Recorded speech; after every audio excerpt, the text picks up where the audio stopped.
Is there any message you want to give to people who would watch this interview, who would like to know maybe a little more, a message just about your instruments in general?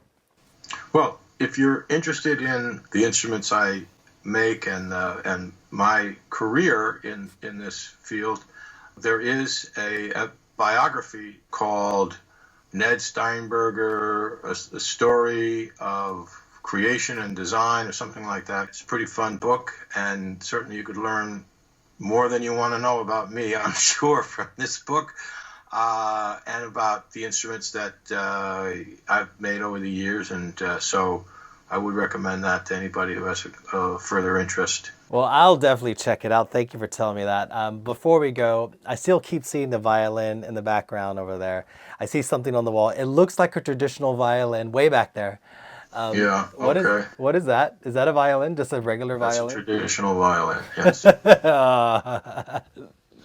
So, I mean, that's the inspiration for the whole thing. Certainly, I have instruments around to compare measurements and so on, because it has to be, these instruments have to perform for musicians that have learned on the acoustic instrument. And so I have to be very well aware of what those parameters are on acoustic instrument and make sure that those key relationships are maintained. I think we cover the entire instrument. Again, it's a beautiful creation that you have. It's radical in its design. I think it's forward thinking. I think to everyone in the Czech Republic and in India that create these, the guys at EMG in California, and of course in your company there in the US, from all the cello players out there, if we haven't had a chance, let this, at least if I could channel all of them, thank you, Ned. You have created something for all of us. All of us. It's all about you. It's not about me. It's about musicians and about music.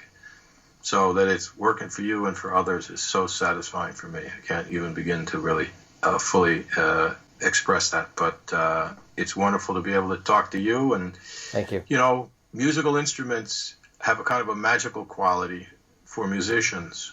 But for those of us who make them, it's more nuts and bolts or whatever, more very grounded in a harsh reality of getting that neck to the right shape in it and the right curve and all. It's very, very picky stuff, you know, and you get it all right. So when it's right and when great music gets played, wow, it is magic, isn't it? So that's such a wonderful thing to be connected to. So I thank you and all the musicians out there who are making music on my instruments or on other people's instruments. And right now, music is very, very important for the world because the world is struggling under this coronavirus, and music is more important than ever. So keep up the good work, and thank you. Thank you. Thank you.